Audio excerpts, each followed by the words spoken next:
Eu considero não só um privilégio, mas uma incumbência de nós entendermos isso e podemos passar isso para outras pessoas.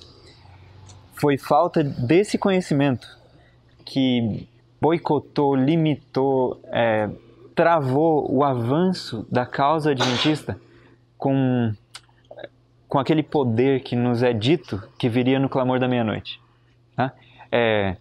Se você ler, estudar Apocalipse 18, você entende que há um poder que vem e ilumina a terra. É o anjo que foi mencionado antes, o alto clamor. Só que esse anjo foi limitado no seu poder. A luz não brilhou como deveria ter brilhado. E se você vê o que o Espírito de Profecia fala, ela diz que o alto clamor já começou na revelação da justiça de Cristo. Ela fala isso em 1892. Ou seja, são 4 anos ou 3 anos e pouco depois de Minneapolis. Ali já começou o alto clamor, segundo a revelação de Cristo. Só que o alto clamor não fez o que ele ia fazer. E eu creio, e eu acho que vocês vão chegar a essa conclusão também, que é devido à falta de nós treinarmos jovens na verdadeira educação. Assim como em 1844, Deus fez um reavivamento da verdadeira educação para preparar o povo para o clamor da meia-noite, se vocês já estudaram isso, vocês vão lembrar que o clamor da meia-noite aconteceu em 1844, no verão de 1844. Assim também Deus quer preparar um povo para dar o alto clamor. E a mensagem já veio para nós de qual a verdadeira educação e como ela funciona. Mas nós não fizemos. Então, quando a mensagem veio, nós não estávamos preparados. Nós temos outra chance agora. Então, eu espero que a gente possa ver isso ao longo da palestra. Vamos começar, então, com um texto da Bíblia. Jeremias 6, verso 16. Está escrito assim: Assim diz o Senhor, ponde-vos à margem do caminho e vede, perguntai pelas veredas antigas. Olha o conselho que Deus dá. Ele está falando, não avança do jeito que vocês estão avançando. Coloca de parte do caminho. E pergunta, qual que era o jeito certo? Qual era o jeito antigo? Como que Deus tinha planejado lá no passado? Por que a gente está fazendo assim? E por que ele diz, ponde-vos à parte do caminho? Geralmente o caminho é bem ativo. Se você para no meio, você não vai conseguir parar para pensar bem, porque as pessoas estão passando. Então dá uma afastada, Moisés deu uma afastada, Paulo deu uma afastada. Ficou 2 anos na Arábia, Paulo, né? Moisés ficou 40 anos no deserto para repensar. E eu creio que a educação que Moisés teve no Egito ia ter impedido ele de fazer a missão de Deus. Então ele teve que ficar 40 anos numa reciclagem, reaprendendo qual era a verdadeira educação. Aí ele estava preparado para cumprir o que Deus pediu. Então a gente precisa entender qual é a verdadeira educação. Então ele diz, perguntai pelas veredas antigas, qual é o bom caminho? Andai por ele e achareis descanso para a vossa alma. Essa é a mensagem de Deus para nós. Qual a importância? Ellen White, no Christian Educator de 1897, 1º de agosto, ela diz assim: agora, como nunca antes, necessitamos compreender a verdadeira ciência da educação. Agora, olha a condição que ela está pondo aqui. Se deixarmos de compreender isso o quê? A verdadeira ciência da educação. Se deixarmos de compreender isso, jamais teremos lugar no reino de Deus. Você saberia me dizer o que é a verdadeira educação? A verdadeira ciência da educação? Ela está falando, se a gente não compreender isso, não teremos lugar no reino de Deus. Jamais teremos lugar. É importante ou não é? Não é nem importante, é essencial. É ou isso, ou não é salvo. Então, vamos tentar entender isso, vamos lutar para entender isso. E eu sugiro, eu peço a vocês que, ao longo do sermão, que vocês orem. Orem para Deus, Senhor, qual é a tua mensagem? Ignora o pregador. Pede para Deus mandar para você a mensagem. E ora por mim também. Vamos lá. A gente vai ler essa citação para para fazer um link histórico e aí voltar no tempo lá da Ellen White, para entender o que estava acontecendo lá e poder trazer para a nossa época, tá bom? Citação. Possivelmente, a maioria aqui não sabe o que significa essa palavra aqui, ou a que se refere. Mas a gente vai ver, não se preocupe, tá? A classe de educação dada na escola Madison é tal que será considerada um tesouro de grande valor por aqueles que se dedicam à obra missionária em campos estrangeiros. Veja bem, ela estava falando dos Estados Unidos. Campos estrangeiros. Aqui é um campo estrangeiro para os Estados Unidos. É ou não é? E vocês estão se dedicando à obra missionária. Isso se aplica a nós? Totalmente, certo? Ela diz, a classe de educação dada numa certa escola, a escola Madison, vai ser um tesouro para aqueles como nós. Que classe é essa que davam de educação na escola Madison? Aí ela diz, meus irmãos, não permitam que obstáculo algum seja posto no caminho de homens e mulheres que estão procurando obter uma educação como a que estão recebendo da escola Madison. Não deixa nada atrapalhar esse povo que quer receber essa educação. Que educação? Vamos ver. Eles estão trabalhando, olha que interessante, segundo a direção do Senhor. Você entendeu por que ela falou não deixa nada atrapalhar? É porque Deus está dirigindo. Ela continua aqui, ó. Se muitos mais em outras escolas estivessem recebendo uma educação semelhante, nós como um povo nos tornaríamos, agora olha que interessante, um espetáculo ao mundo, a anjos e a homens. Vocês estão entendendo a força dessa declaração? Você não seria só um espetáculo para outras pessoas, mas para os anjos. Os anjos iam olhar para uma escola que estivesse seguindo o modelo de Madison. Os anjos iam olhar para essa escola e iam falar, isso é um espetáculo. Os anjos de Deus. Isso para mim é chocante. É mais chocante do que ouvir que seria um espetáculo ao mundo. Os próprios anjos de Deus iam ficar admirados. Só que tem uma parte ainda mais importante que isso. Ela diz, a mensagem seria rapidamente levada a cada país. E almas que agora estão em trevas seriam trazidas para a luz. Nós estamos esperando a mensagem ser levada. E a gente pensa, como que vai entrar? Como vai entrar a mensagem em países árabes? Fechados. Tipo a Tunísia, não tem nenhum adventista, parece ali. Como que a mensagem vai entrar lá? A resposta já está dada. Mais escolas como Madison. Então vamos estudar o que é essa escola Madison. Terminando a citação, ela diz, esses homens, sob a luz especial que o Senhor tem dado, não devem ser impedidos de forma alguma, pois o Senhor os está guiando. E a gente vai ver quem que ela está falando ali, tá? Aqui tem uma foto da escola Madison em 1917. Você consegue ver ali? São edifícios simples. Não dá para ver toda a área. Eu gostaria de ter mais fotos do colégio. Fotos aéreas, por exemplo. Mas era bem no passado. Eu não sei se eles tiravam fotos aéreas de escolas assim, né? Ou de coisas adventistas. Mas o colégio Madison, alguém aqui conhece a extensão do UNASP Campus 2? Mais ou menos o tamanho, a área? Engenheiro Coelho?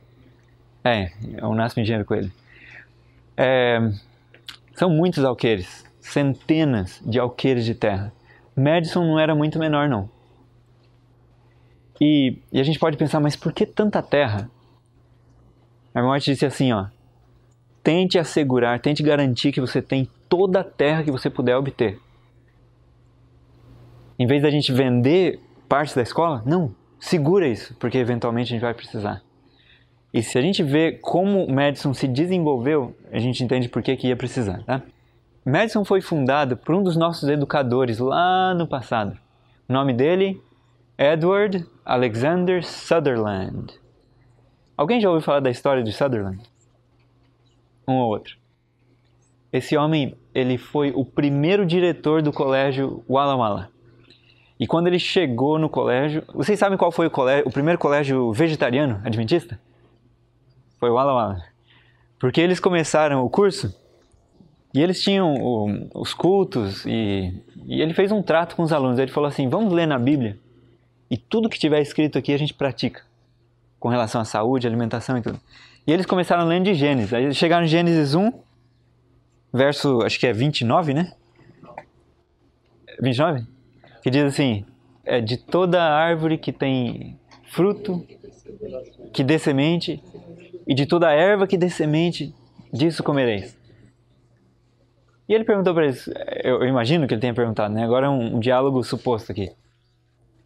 O que a gente viu aqui? Está falando sobre churrasco, carne, queijo, frituras. Não, frutas e cereais. Eu acho que dá para incluir as castanhas ali, porque de alguma forma é semente, né? E os alunos falam, é verdade, não está escrito ali o que a gente sempre come. Então vamos tentar fazer o refeitório livre de carne. E eles fizeram. Foi a primeira escola adventista que não teve carne. Só que, se a gente olhar na história, Deus já tinha mandado a mensagem sobre evitar alimentos animais há muito tempo, há anos. Mas demorou para a gente implementar isso. Então ele fez essas reformas. Quando a igreja viu o resultado do trabalho dele em Walla Walla, a igreja falou assim, vamos pôr ele como diretor do colégio de Battle Creek. E a história de Battle Creek já é outra. Battle Creek foi a primeira escola adventista, primeiro colégio adventista. E ele foi instituído dentro da cidade de Battle Creek. Quando a irmã White ficou sabendo que compraram o colégio dentro da cidade, ela chorou. Porque ela disse assim, não está de acordo com a luz que me foi dada. As escolas deveriam ser fora da cidade, no campo, onde há espaço para as pessoas cultivarem a terra.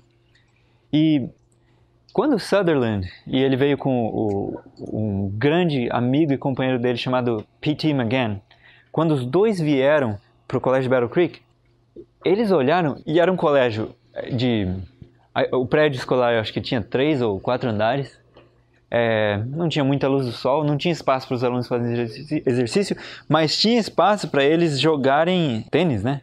Se eu não me engano. Tinha quadra de tênis. E o que ele fez com isso? Ele falou, nós ensinamos os alunos a serem abnegados, a amarem uns aos outros, a preferirem em honra uns aos outros. Mas quando eles chegam no campo, na quadra, eles são ensinados a vencerem os outros, a serem melhores, a preferirem a si mesmos e não os outros. Então ele falou, está havendo uma incongruência aqui, inconsistência, né? Vamos mudar isso. E eles araram a quadra de tênis e plantaram batata. Olha que interessante. Não era uma pessoa revolucionária? Não era alguém que queria seguir o que Deus fala? Mas você acha que as pessoas que moravam ali na região e até mesmo os alunos gostaram muito disso? Falaram, esse homem é maluco. E eu ouvi recentemente... Não entende nada de jovem. Eu ouvi alguém lá no colégio Walla Walla, na verdade, falando assim, ele era um extremista. Imagina, nem sabe o trabalho que ele fez pelo Walla Walla, pelo colégio de Battle Creek, e chamou ele de extremista porque ele arou a terra. Dá para entender isso? Eu só entendo isso da seguinte forma, nós falhamos em treinar as pessoas no que é a verdadeira educação. Aí sim dá para ter esse tipo de reação. Se não for isso, eu não consigo entender. Muito bem. Sutherland e McGann perceberam que não dava para fazer a verdadeira educação em Battle Creek, porque era dentro da cidade. Então eles tiveram uma ideia. Eles falaram, vamos tirar o colégio daqui. E eles fizeram. Só que teve uma reunião da Conferência Geral, 1901. Foi de 1901? Ou 1903? Agora eu não lembro. Não, acho que foi... Perdão, foi 1901. Na reunião, foi proposto tirar o colégio de Battle Creek e levar para onde é hoje a Andrews. Tá? É numa fazenda. Então, tirar da cidade e pôr na fazenda. Assim, olha que interessante.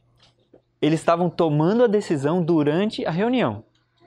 quando eles decidiram e aprovaram tirar o colégio, ele correu para a janela com um paninho, pôs a mão para fora da janela e fez assim, ó.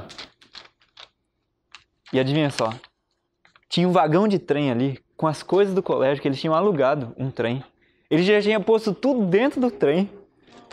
E assim que tomou a decisão, ele chacoalhou o paninho falando, vão embora, antes que diz isso. Antes que o povo volte atrás. Então vão embora logo. E eles foram.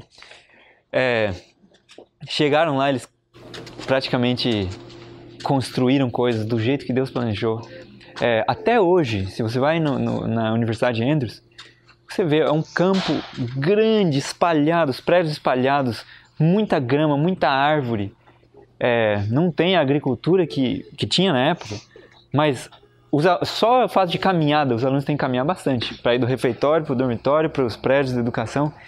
Isso já é uma bênção, né? E até hoje, a cidade ainda está longe. Tem uma vila ali ao redor, a Vila Adventista e tal, tem muitas casas adventistas e algum comércio não adventista também, mas está longe de ser o que, por exemplo, Loma Linda já é bem mais cercado de casas e comércio e tal, então é bem mais na cidade. A Andrews ainda está meio retirado, tá? E isso 100 e poucos anos depois.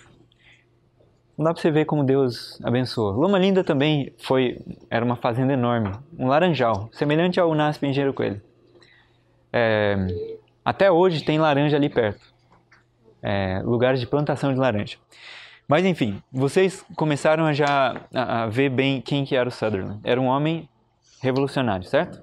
Era um homem que não temia fazer a vontade de Deus, mesmo que isso custasse para ele. Só que eles chegaram na Andrews, fizeram a obra de Deus, e você acha que o inimigo deixou a coisa quieta? Um colégio que poderia ser uma transformação para o método de ensino?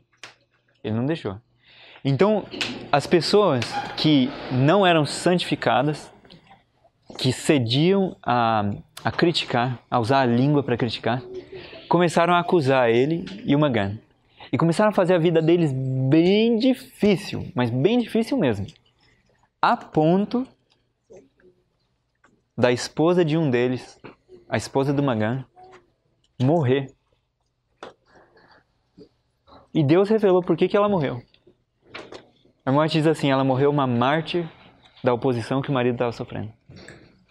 Olha isso. Entre nós, martírio entre nós. Martírio com a língua. Sabia que a gente pode fazer muito mal com a língua? Então vamos cuidar com isso. Vamos. Pra gente não ser culpado de crimes, tá? Segura a língua. O homem que domina a língua, domina o resto do corpo também. Porque a língua é como se fosse o leme do navio, né?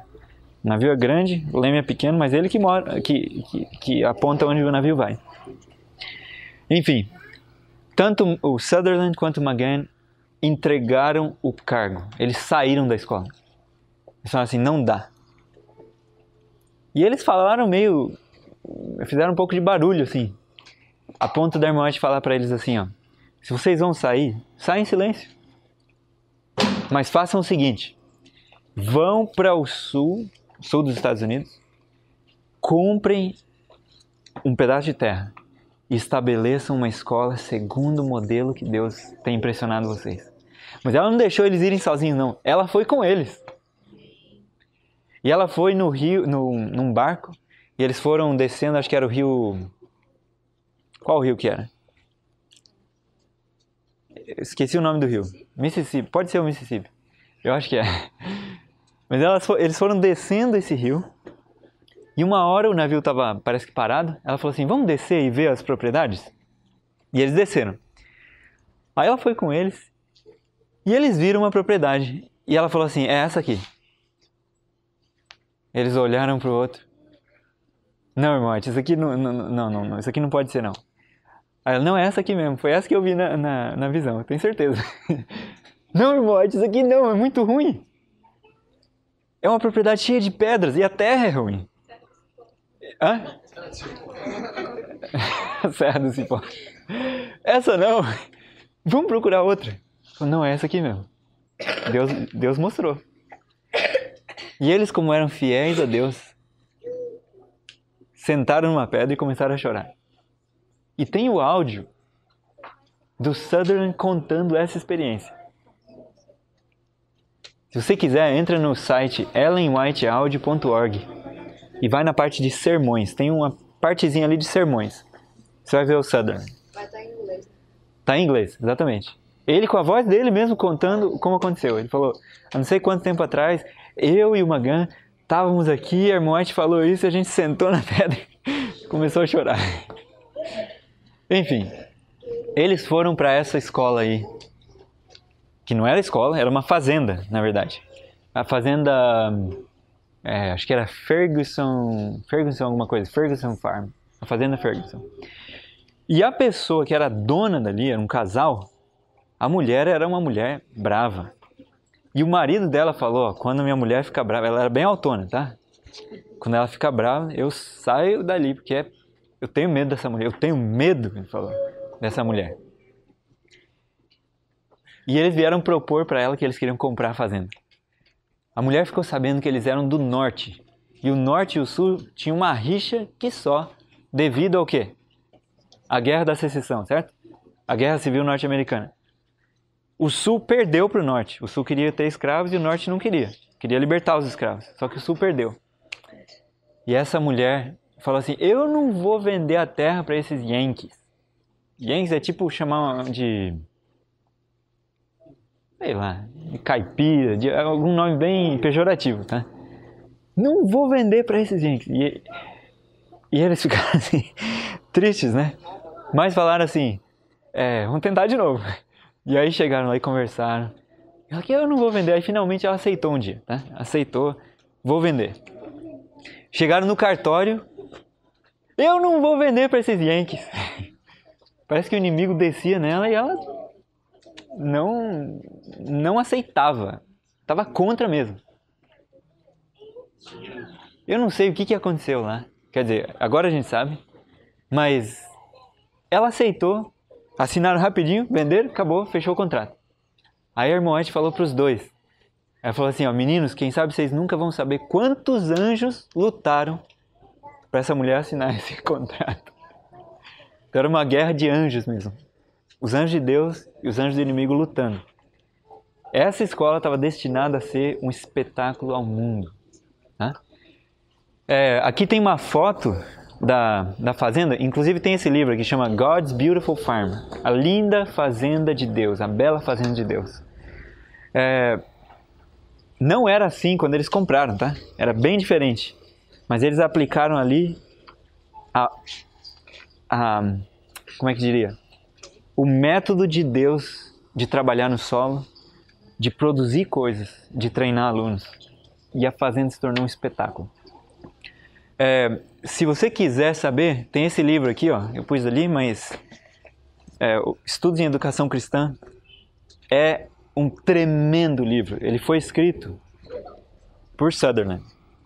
E aqui ele conta sobre a verdadeira educação, sobre as experiências educacionais dos Estados Unidos, dos adventistas, e depois ele mostra qual é o plano. Qual é o plano de Deus? É um livro espetacular. Teve gente que leu esse livro e a vida nunca mais é a mesma. Teve um menino que leu isso aqui, largou do que ele estava fazendo, foi lá para o Wilder e falou, eu preciso aprender isso aí. Eu preciso aprender a verdadeira educação. E ele está radiante. Ele não está nem feliz, ele está radiante de alegria. De quanta coisa ele está aprendendo e como ele está se preparando para cumprir a obra de Deus. Ele já está cumprindo parte lá. Se preparando para fazer de forma mais ampla a missão que Deus deu. Enfim, vamos dar uma olhada aqui. Só uma pergunta. Até que horas que vai o culto?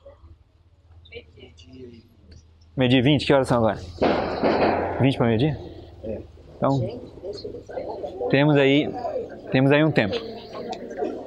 Vamos tentar aqui, ó.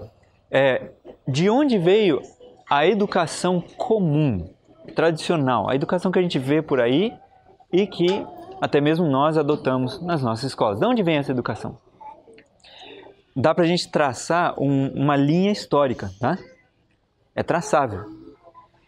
Então vamos ver aqui, ó. A educação comum nos Estados Unidos veio especialmente de 3 universidades: Harvard, Yale e Williams e Mary. Essas universidades eram antigas e elas proveram mais ou menos o currículo. Eu falei para vocês virem para frente. Ó. Dá para ver melhor daqui. Mas acho que vocês conseguem ainda ver. Elas proveram o currículo, o sistema educacional, tá? Só que Harvard e Yale não inventaram o currículo. Elas pegaram de alguém, tá? Então, essas universidades emprestaram seu currículo de Oxford, Cambridge e outras universidades na Inglaterra.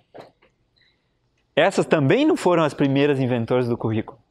Elas pegaram emprestado da Universidade de Paris, que era papal. A Universidade de Paris era papal. Ela é a mãe das universidades na Europa, tá? E ela estava em íntima ligação com o papado. Tudo era romanismo. Tanto que, por um tempo, o papado saiu de Roma e ficou em Avignon, que era na França. E teve um tempo que Roma ficou tão bravo com isso que elegeu seu próprio papa. E ficou 2 papas. E um ficava anatematizando e excomungando o outro. E falando que o outro era o anticristo. Aí, para resolver isso aí, a Igreja Católica fez um grande concílio e elegeu um papa que ia substituir os outros. E o tiro saiu pela culatra e ficou 3 papas. Cada um falando que o anticristo era os outros 2. E João Wycliffe falou assim: então os 3 certos, os 3 são anticristo. Tá? E Deus dividiu o anticristo para que a gente vença ele mais fácil. João Wycliffe foi, segundo a gente sabe, a estrela da manhã da Reforma. A estrela da manhã da Reforma. Tá? João Wycliffe escreveu materiais que foi passado, de alguma maneira, direcionado por Deus para João Hus na Boêmia. Wycliffe era da Inglaterra. João Hus da Boêmia pegou aquele material, expandiu, pegou aquele conhecimento, expandiu. Aí chegou em Lutero. 100 anos depois de Hus ser queimado na fogueira, Lutero está pregando ali as 95 teses contra indulgências na catedral da igreja de Wittenberg. Né? Essa história é maravilhosa. Então a gente vai chegar em Lutero. Mas a Universidade de Paris também não inventou o currículo. Tá? Eles receberam forte influência do currículo, do método de ensino grego, lá da Grécia. E a Grécia recebeu forte influência de um país que a gente já conhece, o Egito. Platão foi treinar no Egito. Pitágoras também. Os egípcios tinham esse conhecimento, esses estudos, desde milênios atrás. E adivinha onde Moisés foi treinado? No Egito. Você entende por que Deus teve que destreiná-lo por 40 anos na educação que ele recebeu? Ele foi treinado em tudo. Ele recebeu uma educação superior egípcia, né? Ele teve que desaprender aquilo. Então, desde a época da Bíblia, Deus tem lutado com seu povo para libertar o povo da educação egípcia. E aí Deus apresentou para nós, para o povo dele, qual é o método de educação que ele tem. Mas nós, assim como foi no vegetarianismo, somos lentos e lerdos para implementar o que ele pediu. Né? Vamos ver aqui, ó. No mapa dá para ver melhor. Harvard é aqui, ó. Então Harvard emprestou do Reino Unido, que emprestou da França, que era romano, né? Que emprestou da Grécia, que emprestou do Egito. E eu poderia até supor que o Egito emprestou da antiga Babilônia. Porque os babilônicos eram os mais estudiosos, os sábios, né? O Egito não inventou também o estudo. Então vem numa sequência bem interessante. Né? Deus quer nos libertar disso aí. Onde estava o povo de Deus durante a época? Vamos ver se vocês lembram disso, né? Durante a época que a educação do povo de Israel estava sendo atacada e destruída. E a rainha Jezabel estava trazendo seus 850 sacerdotes celibatários. E ela trouxe para o povo de Israel para ensinar a única religião que ela queria, que era paganismo. E ela estava extirpando os adoradores do Senhor. Aonde que estava o povo de Deus nessa época de Jezabel? Vocês lembram? Eles estavam escondidos aonde? Eles estavam onde Elias estava. Nas covas, nas cavernas, nos buracos. Porque ela fez um trabalho tão eficiente de eliminar os servos do Senhor, que Elias, um profeta de Deus, pensou, acabou, só sobrou eu. Deus falou, não, tem 7.000 ainda. 7.000 que não se ajoelharam para o paganismo, para o Deus Baal. Mas Elias não sabia. Ou seja, Jezabel caçou o povo de Deus de forma tão eficiente que parecia que tinha eliminado. E nenhum sabia da existência dos outros, dos que sobraram. Só que tem a Jezabel que Jesus identifica no Apocalipse. Vocês lembram dessa Jezabel? O que acontece durante a terceira igreja? A igreja de Pérgamo. Acontece o estabelecimento do papado. A quarta igreja, Tiatira, ela descreve o reino do papado. E é nessa quarta igreja que Jesus menciona Jezabel. Essa mulher Jezabel que induz os meus servos a comerem coisas sacrificadas a ídolos. E ela simplesmente era uma... Bom, Jezabel no passado era uma representação da Jezabel que ia vir, a Jezabel futura, tá? Aonde estava o povo de Deus na época da Jezabel moderna? Ele estava nas covas, nos buracos, escondidos. De forma que eles não sabiam da existência de outros que estavam servindo ao Senhor Jeová também. De tão bem que a mulher Jezabel conseguiu destruir o povo de Deus. Olha, tem um livro que, se vocês leem em inglês, se alguém lê em inglês, porque ele não está em português ainda, mas se alguém lê em inglês, eu recomendo. Chama Império Eclesiástico. Ecclesiastical Empire. Ele descreve o reino do poderio romano. Da Jezabel moderna, tá? É excepcional. Excepcional. Eu recomendo que vocês leiam para entender como funciona, de onde vem. Só que houve uma quebra. Eu falei para vocês da sequência, certo? Wycliffe foi quem deu o primeiro golpe. E se vocês... alguém já estudou sobre a história, um pouco da história da Inglaterra, quando fala sobre João Sem Terra, aquele que entregou as terras para o papado. Aí o povo inglês se levantou contra essa ideia. Wycliffe era um dos motivadores deles. Um dos que estava mostrando para o povo o que o rei tinha feito.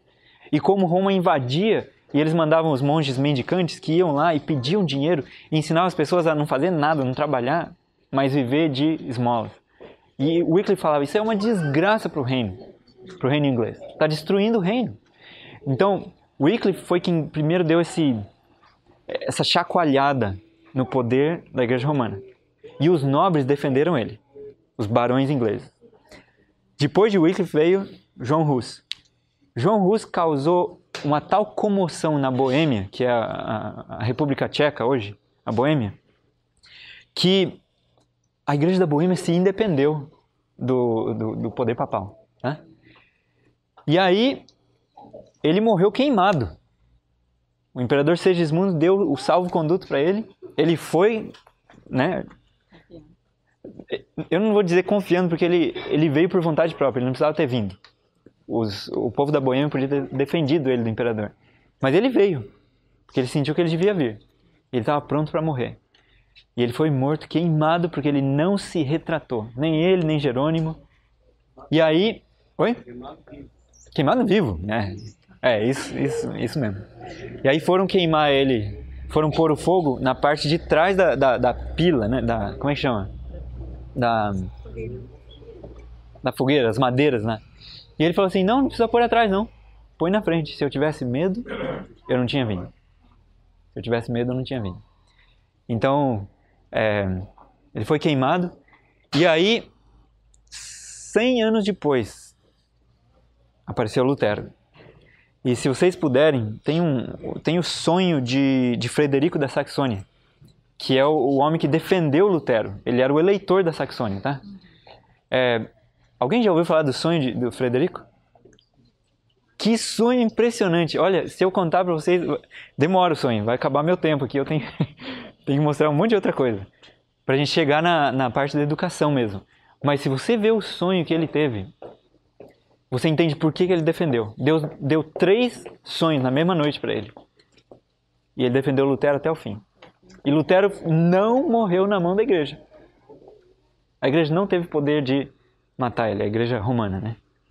Deus defendeu ele. Enfim, tudo isso é história impressionante, maravilhosa, que fortalece nossa alma. Mas um dos nossos erros é ler o Grande Conflito e pular toda a parte histórica. A gente quer os capítulos do fim. Os capítulos falam sobre a lei dominical. Mas pega a parte histórica, que ali vai mostrar os princípios que foram usados por Roma e pelo povo de Deus também, para justificar por que vem o fim do jeito que vem. Tá? A história se repete. Olha, o Grande Conflito, junto com outros livros, por exemplo, a irmã White fala de 4 livros que deviam ir para cada casa. Ela falou, esses livros deviam agora ir ao mundo, né? Ela fala, Daniel e Apocalipse, do Uri Smith. E ela falou isso em 1901, então deve ser a edição 1897, tá? Daniel e Apocalipse, do Uri Smith. O Grande Conflito, Desejado e Patriarcas. Esses 4 livros devem agora ir ao mundo. E ela chega a chamar o livro do Uri Smith de A Mão Ajudadora de Deus. Ninguém está falando que o Uri Smith é inspirado, tá? Cuidado para não levar para o outro lado. Mas leia aquele livro. A gente vai estudar sobre Daniel e Apocalipse. Vocês vão ver que maravilha que é. Tá? Leia esse livro. E está em português já. Pela graça de Deus. Né? O inglês, edição 1897. Foi, eu imagino, porque ela falou em 1901. A próxima edição, se eu não me engano, foi em 1909. Então ela deve estar falando da edição 1897. Em português, é uma boa pergunta, é um pouco complicado isso aí. Parece que a Casa Publicadora traduziu ele, mas passou para a Casa Portuguesa, Publicadora Atlântico. A Publicadora Atlântico publicou ele, só que agora está esgotado. Então ele está sendo retraduzido. Vai sair pela Editora dos Pioneiros, se Deus quiser. Tá? Editora dos Pioneiros, que está publicando livros dos pioneiros da igreja. Esse livro aqui, ó, Estudos em Educação Cristã, é da Editora dos Pioneiros, ó, Adventist Pioneer Library, tá? É um projeto que começou nos Estados Unidos e agora está no Brasil também. Tem vários livros ali que vocês vão ser de extrema utilidade para vocês. O livro que me despertou o interesse para a história adventista e me fez entender qual a nossa missão, quem nós somos e para onde nós estamos indo, é o Grande Movimento Adventista. Vocês já ouviram falar desse livro, né? Um livro azul e tal. Quem lê esse livro é impactado. Eu tenho um conhecido que fala assim, depois de ler esse livro eu passei a crer 100% em Ellen White. 100%. Porque esse homem que escreveu esse livro viveu naquela época. Ele foi uma testemunha ocular. Quando Ellen White recebia visões, ele estava na congregação e ele via. E ele descreve o que aconteceu. É impressionante. Algumas coisas a gente já sabia e algumas coisas eu não sabia. Mas ele descreve, né? Loughborough. John Loughborough é o nome dele. Bom, enfim. A gente chegou em Lutero. E aí eu disse para vocês que em Lutero ia acontecer alguma coisa, né? Lutero deu um golpe. Não foi a ferida mortal ainda no papado. Mas foi uma balançada tão grande que a Igreja Romana perdeu o poder sobre vários países de uma só vez. Devido ao trabalho de Lutero. Né? E ano que vem está completando os 500 anos da Reforma Protestante. E tem um planejamento só que vocês precisavam ver da Igreja Romana para trazer todas as igrejas de volta para o seio da Igreja Romana.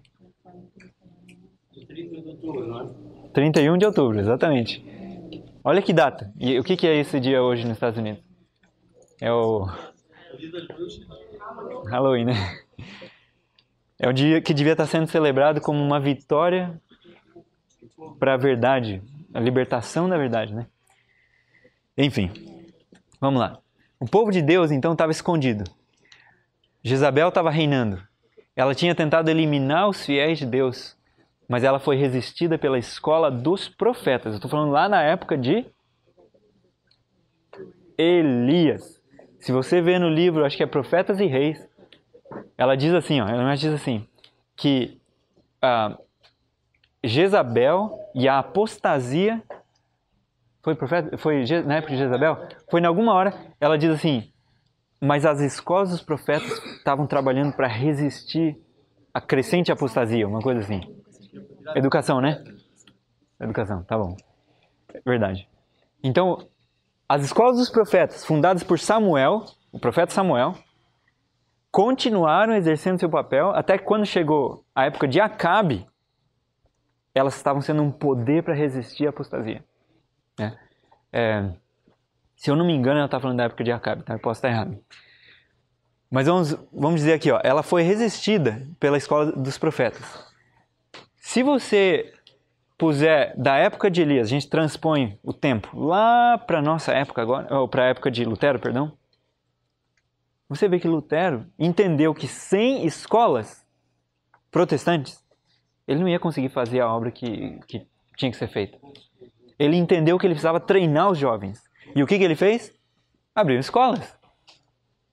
Estabeleceram escolas e transformaram escolas. Tá? Então você tem aqui Martinho Lutero. Olha o que diz aqui no livro de Sutherland, na página 14. Ele diz aqui, Lutero e Melanchthon, os grandes reformadores do século XVI, entenderam claramente que era o quê? Impossível ter uma reforma religiosa permanente sem educação cristã. Assim, eles não somente se precaveram contra as doutrinas do papado, mas também desenvolveram um vigoroso sistema de escolas cristãs. Olha o que Melanchthon diz. Ele declarou, a causa da verdadeira educação é a causa de Deus. Então eles entenderam, precisamos ter escolas. O que aconteceu com as escolas protestantes depois que eles dois morreram? Entrou um tal de John Sturm, que era alguém disfarçado. E ele trouxe o que o papado tinha de volta para as escolas protestantes. A igreja que Lutero estava lutando era uma igreja que estava dormindo, né, vamos dizer, a igreja católica. Ela não estava ativa, ela estava dormindo. Então foi Lutero lutando com ânimo, com força, com poder contra uma igreja que estava meio dormindo. A igreja percebeu isso, a igreja romana. E depois, enquanto Lutero ainda vivia, se eu não me engano, ou logo depois que ele morreu, foi mais ou menos 1548, 1540 e poucos. Desculpa, não tenho a data exata. A igreja romana lançou um concílio. Concílio de Trento. Concílio de Trento. É um concílio que durou mais de 20 anos. 21, 22 anos. E nesse concílio foi feito o planejamento para lançar a contra-reforma. Para desfazer tudo que os reformadores protestantes tinham feito. E para ganhar todos os países de volta para a igreja romana. Nessa contra-reforma foi lançada a ordem dos jesuítas. Eu não estou falando isso por mim, isso está escrito no Grande Conflito, tá? Exatamente, de Loyola. O objetivo deles era ganhar com todas as forças que eles pudessem, crendo que o fim justifica os meios, ganhar de volta os protestantes para a igreja romana, estabelecer o poder da ordem deles. E eles fizeram isso por bastante tempo. A Armoite diz que eles como é que é? enquanto eles apareciam como a ordem jesuíta, eles faziam bem, caridade e tal, agiam de forma polida, respeitosa. Mas quando eles não estavam aparecendo sob o nome jesuíta, eles faziam tudo que fosse preciso para avançar a causa deles. Inclusive, usar da faca, do estrangulador, do veneno, de tudo. Se você lê o voto jesuíta, você se assusta. Faz parte do voto. Ele fala assim, eu vou usar isso, e ele vai dando a lista para defender o meu Senhor, enfim, a Santa Igreja, né? Tem na internet.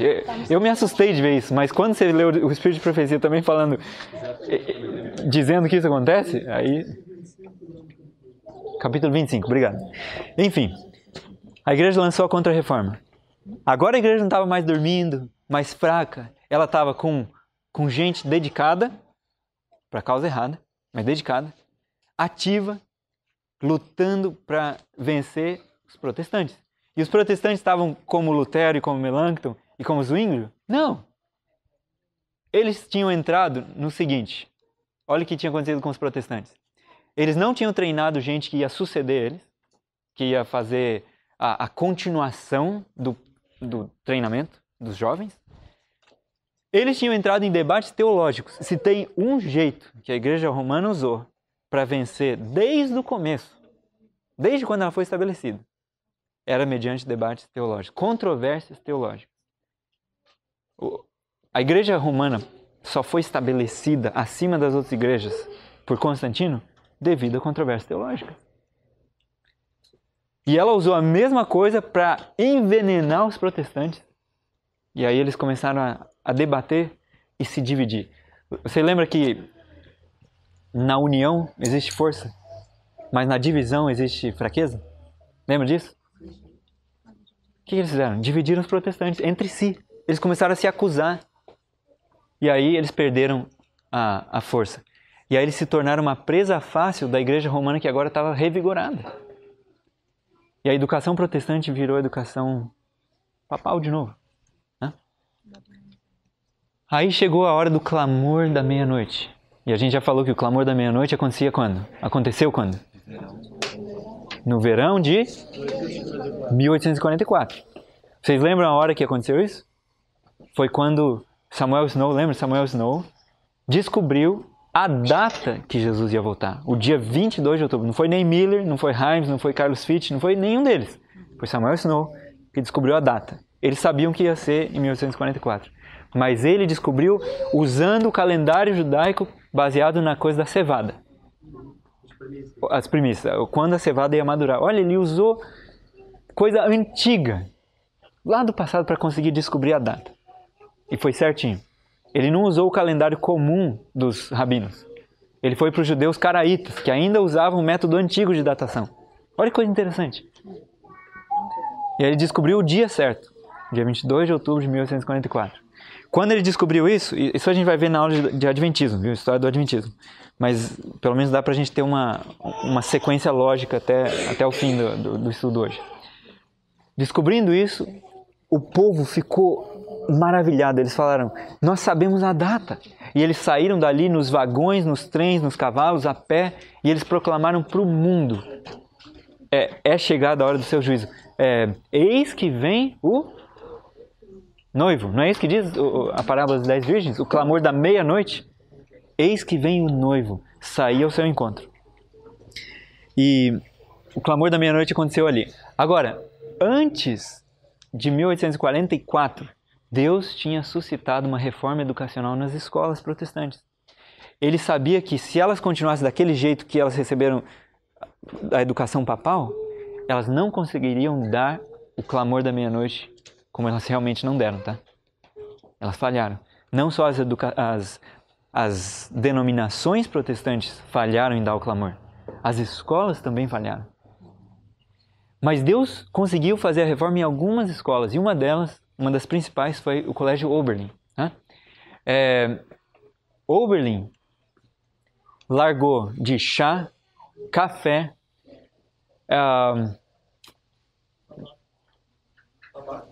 tabaco, antes de Ellen White receber visões sobre isso. Me explica como que pode acontecer isso. E a carne?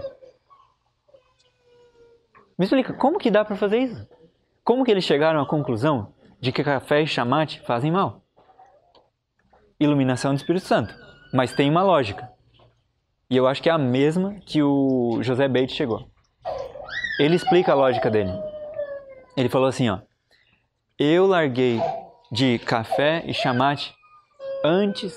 Bom, ele falou, eu decidi largar pelo seguinte. Eu não conseguia ficar sem eles. Então, não devia fazer bem para mim. Olha a lógica. Eu não consigo ficar sem isso, então não deve ser bom. Será que a gente consegue usar o mesmo princípio e aplicar para hoje? Eu não consigo ficar sem chocolate. Ou eu não consigo ficar sem Coca-Cola. Ou queijo. Não deve ser bom para mim. Verdade? Tá bom. Então, Oberlin aceitou o chamado. As pessoas que treinaram em Oberlin estavam tentando receber a verdadeira educação. Eles estavam fazendo reformas. E aí começou a perseguição sobre eles. As igrejas protestantes começaram a recusar pastores que formavam em Oberlin. Não dava mais trabalho para eles. A mesma coisa que aconteceu no passado. E eles acabaram cedendo na reforma, tá? Ela foi uma luz ao mundo. Guilherme Miller e Carlos Fitch pregaram em Oberlin. Eles foram lá na escola e pregaram a mensagem. Mas foi um grande auxílio, tá? Mas os milleritas e o povo que tinha recebido essa mensagem também deixou de progredir. Quando veio o clamor da meia-noite, em 1844, pouca gente estava preparada. Então Deus teve que levantar um outro povo, das várias igrejas, para poder dar a mensagem. E Deus deu não só para esse povo uma mensagem a ser dada, mas Ele falou assim, vocês vão ser treinados, preparados na parte da educação para poder dar essa mensagem. Vocês não vão conseguir dar sozinhos. Vocês precisam da reforma educacional. E aí Ele deu um modelo através dos escritos. Qual é o modelo de educação? Só que você acha que a gente é rápido ou devagar para seguir as coisas? Muito devagar, né? Então, só para a gente entender qual é esse método, tá? Olha o que ela diz. Foi-me mostrado que em nosso trabalho educativo, ou seja, nas nossas escolas, não devemos seguir os métodos adotados por nossas escolas mais antigas. Quais escolas do mundo? Nossas. Não devemos seguir nem o que as nossas escolas mais antigas faziam. Aí ela continua. Há entre nós muito apego a velhos costumes, e por isso estamos muito aquém de onde deveríamos estar no avanço da mensagem do terceiro anjo. Visto que homens não puderam compreender o propósito de Deus nos planos a nós apresentados para a educação dos obreiros, alguns métodos foram adotados em algumas de nossas escolas, os quais têm causado o quê? Atraso em vez de avanço na obra de Deus. Vocês entendem por que está demorando até hoje?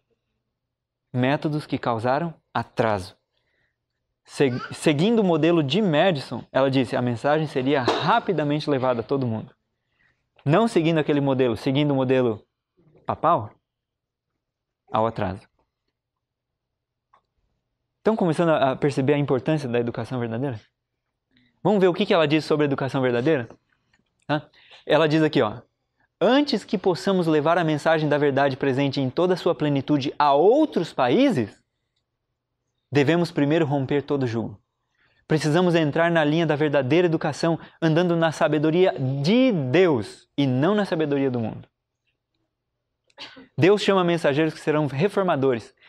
Olha essa citação. Devemos educar para preparar um povo que irá, o quê? Entender a mensagem e então dar a mensagem ao mundo.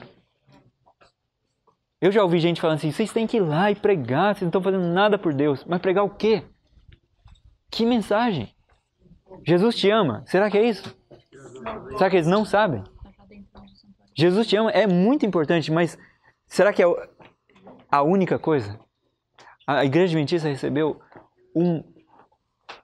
uma incumbência, uma responsabilidade. A irmã White fala assim, o maior tesouro da verdade já confiado aos mortais. A maior quantidade de luz foi dada para essa igreja. Ela diz que a gente foi talhado pela talhadeira da verdade, foi separado do mundo pela talhadeira da verdade. E a gente devia ser distinto, devia ser diferente. Mas a gente tem um desejo de ser igual aos outros, de falar assim, ai Senhor, concede-nos um rei, igual aos outros, a gente quer ser igual aos outros. Ah Senhor, deixa a gente ter o sistema educacional igual o mundo tem. Deixa a gente seguir os cursos que o mundo tem. Deixa a gente usar o currículo que o mundo tem. E o currículo que Deus deu, a gente não pode usar? Como deveria ser? Olha aqui, são citações agora, tá? O que ela diz que devia estar no nosso currículo? Nas escolas adventistas. Olha aqui. Sob a liderança de carpinteiros experientes, os próprios alunos deveriam erguer prédios no terreno da escola, aprendendo a construir com economia. Primeira coisa, carpintaria. Mexer com madeira.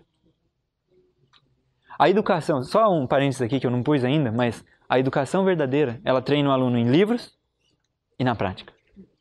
Ela não separa livros da prática. Ela não fica só na memorização. Ela memoriza o que o professor falou e você ganha 10. Não é isso. Você tem que discernir o que é certo e errado. Tem que aprender princípios.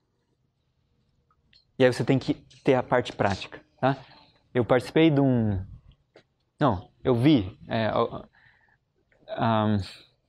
eu já fui em uma escola lá nos Estados Unidos, lá em Oregon, que os alunos, uma boa parte do dia, eles estão mexendo na terra. Nos Estados Unidos, gente menor de idade.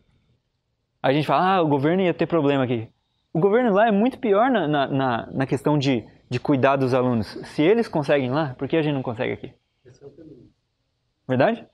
Os alunos lá mexendo na terra. Olha, várias estufas, lado a lado, bem parelhinhas, bonitinhas. E os alunos lá no sol, pegando, felizes da vida. Os pais pondo o aluno lá, porque é exatamente isso que eles querem que o filho tenha. Conhecimento de livros e a prática. Trabalho manual. Essencial, trabalho manual, você saber sobreviver. Eu vou só falar para vocês um exemplo. Eu fiz a faculdade, fiz o mestrado, comecei a trabalhar, trabalhei 1 ano, fui demitido. Fiquei na mão. Imagina se eu não soubesse fazer mais nada. Como é que eu ia sustentar minha família? Graças a Deus, Deus tinha me ensinado, na minha educação, desde criança, a mexer com uma coisa que me sustentou no resto do tempo. Foi Deus que me sustentou, mas através de um trabalho manual. E aí, foi até melhor, porque aí eu podia trabalhar em casa. Não é bom isso? Você tem que ser disciplinado, né? Porque às vezes a pessoa fica em casa e também não faz nada, perde metade do dia com outras coisas. Tem que ser disciplinado. Mas enfim, trabalho manual. Agora vamos continuar a próxima coisa aqui. Jardinagem, agricultura e plantio de frutas. Olha o que ela diz. O estudo da agricultura deve ser, eu quero que todos vejam isso aqui, tá? Deve ser o quê? O A, B e C da educação dada em nossas escolas. O estudo do quê? Livros?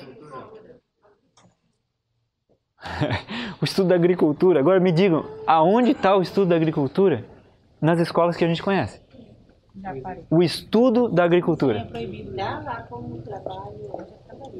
A maioria das escolas nem tem isso. E as que tem, separam para funcionários. Claro, há muito tempo. Olha, meu pai trabalhava na vacaria do colégio. Trabalho manual, mexer com animais. A gente vai ver aqui. Animais, plantas, carpintaria, construção e outras coisas que a gente vai ver. Tá? Então, o estudo da agricultura deve ser o A, B e C da educação das nossas escolas. Devem-se plantar frutas miúdas, cultivar verduras e flores. Os estudantes devem dedicar-se ao plantio de árvores ornamentais e de frutas. As escolas deviam ser um refúgio até para quando vier perseguição. Quando vier perseguição, se você vê o livro Vida no Campo de Ellen White, ela diz assim, no futuro, a questão de comprar e vender vai ser bem séria. Por isso que a gente deve ir para o campo e já tá preparado para isso. Então, se ela dá o conselho para as famílias de irem ao campo e já se prepararem, as escolas não são diferentes. Elas deviam estar preparadas para receber pessoas. Tem um grande pregador nos Estados Unidos, já morreu, mas o nome dele era W.D. Frazee. W.D. Frazee. O Mark Finley treinou com esse pastor na primeira igreja dele. Primeira igreja que o Mark Finley foi o pastor, tá? E era no Wildwood. Ele era o diretor do Wildwood. E ele diz assim que as nossas escolas, as nossas instituições deviam ser um refúgio ou como se fosse uma outra arca a ser construída. Uma arca de refúgio para quando vier o tempo da prova.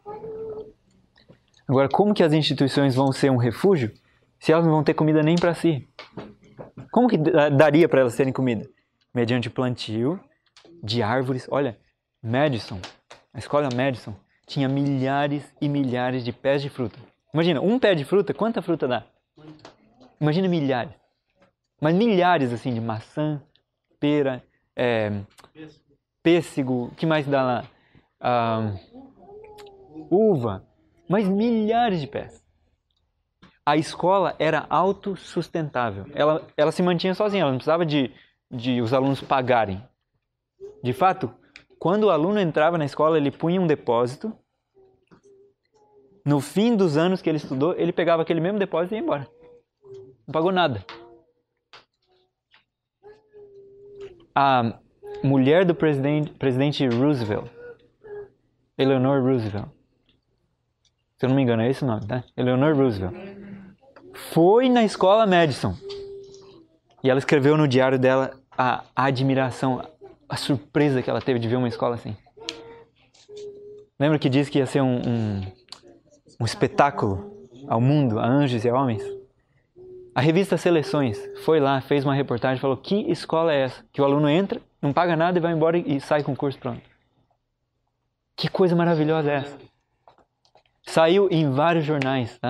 A escola era um espetáculo. Tá?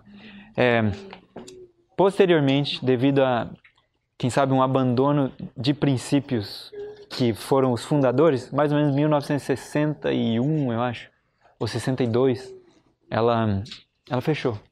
O colégio fechou.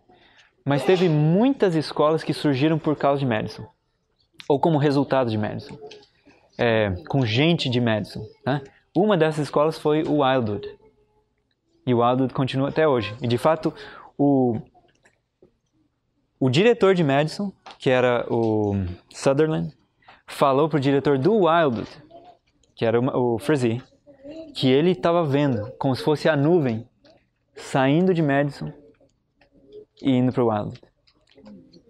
E a nuvem, se você lembra da história de Moisés e o povo de Israel, ele se referia àquele tipo de nuvem, como se fosse a direção de Deus, indo de um lugar para o outro, né? Enfim, a gente está praticamente com o tempo esgotado. Eu vou ler mais algumas citações aqui curtas, para a gente poder terminar. Ofícios variados. Ela diz aqui: devem também ser feitos preparativos para ensinar. Olha o que devia ensinar na escola adventista: ferraria, pintura, confecção de calçados, arte culinária, produção de pães, lavanderia, conserto de roupas, datilografia e impressão. O que você acha disso? Não é maravilhoso? Foi por causa que eu sabia mexer com publicação desde pequeno que eu me mantive, que Deus me manteve, mas que eu pude sobreviver quando eu estava sem emprego. Graças a Deus, meus pais me ensinaram alguma coisa assim. Agora imagina se eu soubesse outras coisas também. Eu não sei mexer com madeira, mas eu gostaria. Eu sinto muito por não ter recebido a verdadeira educação em todos os aspectos. Mas uma parte eu recebi, graças a Deus. Lá em Curitiba, você sabe que o Sul foi onde chegou o Adventista, né? O Sul do país. Curitiba foi o primeiro colégio adventista do Brasil. Lá em Curitiba, todas as escolas não adventistas tinham todas essas coisas. Não adventistas, né? Uau! Impressionante. Ela diz aqui também: os alunos aprendam a cuidar com sabedoria do gado e das aves. Ó. Gado, prover leite, galinha, ovo, você não precisa morrer de fome. A gente deve evitar essas coisas, mas numa hora de necessidade, você pode comer, tá? Morrer de fome por negligência é tolice. O gado, ele come a grama, o mato, e ele transforma em... Não é bem ele que transforma, né? As bactérias no estômago da vaca que transformam aquilo em leite. A gente não tem essa capacidade. Se a gente comer grama, ela vai servir como uma vassourinha. Ela vai embora. Ela limpa o intestino. A vaca come grama e transforma em proteína. Em energia, né? Em coisa assim. Então, o gado podia ser um jeito de você sobreviver em hora de aperto, tá? E ela não está falando só do fim, não. Está falando de muitos missionários que foram para muitos lugares, muitos países, e eles têm que sobreviver num país onde não tem comida. Como você faz? Aprende a lidar com animais. Teve aquele Dr. Kress. Vocês lembram, né? Já ouviram falar do Dr. Kress? Ele estava morrendo porque ele não estava usando nada de animal e eu acho que ele não usava vitamina B12. Eu acho que nem tinha na época extrato de B12 para você usar. Hoje, os vegetarianos que não comem nada de animal, eles usam a B12. Por quê? Já supre uma coisa que você geralmente não consegue em outras coisas. E ele não estava comendo nada. A irmã escreveu uma carta para ele e falou assim, coma o quê? Ovo. E ela diz, e não pense nem por um momento que vai ser pecado comer ovo. Ponha na sua dieta de volta algo que você deixou de fora, como ovo. Tá? Então a gente tem que cuidar para não ir para extremos, tá? Só estou falando isso. Eu não como porque eu não preciso. Mas se eu precisar algum dia, eu como. Mas aquelas galinhas diferentes. Galinha diferente, exatamente. Galinha que você cuida. Hã? Eu não gostaria de comer ovo de granja. Agora, e eu não como hoje. Eu estou falando para vocês só para a gente cuidar com os extremos. Né? Se Deus quisesse falar é pecado comer ovo, ele tinha falado. Então não é um pecado. Só que se você puder evitar, você evita tendências à sexualidade mais baixa, evita câncer que está surgindo hoje e vem através dos animais. Deus deu luz. Mas ele também quer que você use a sua seu raciocínio. No momento, exatamente, um momento de necessidade. Não pense que vai ser errado, tá? Então, animais. Outra coisa, árvores frutíferas. Árvore frutífera vai dar tanta comida. Os colégios deviam investir nisso. Eu fiquei surpreso de mesmo colégios que tentam praticar isso, não terem árvores frutíferas. Para mim, me surpreende. Tá? E outra coisa é mexer com a agricultura mesmo, a terra, o plantio de coisas. Então, vamos terminar. Outra coisa, ela falou aqui, deveres domésticos. Depois vocês podem pegar o PowerPoint se vocês quiserem, tá? Cozinha e costura. As moças deveriam ter aprendido a confeccionar roupas, a cortar, fazer e consertar artigos de vestuário. Quantas mulheres sabem fazer roupa aqui? E consertar? Mais ou menos, né? Consertar sim. Mesmo nessa época, quando você compra roupa, não é uma mão na roda você poder consertar? Não é útil? Cozinhar? Isso eu sei. Que tremendo recurso. Olha, uma mulher que não sabe cozinhar tá deixando de agradar o marido, viu? Porque ninguém pode dizer aqui que não gosta de uma comida boa. Então, mulheres, são uma dica para vocês, quiserem alegrar o marido, agradar o marido, cozinhe bem. E aprenda a cozinhar, né?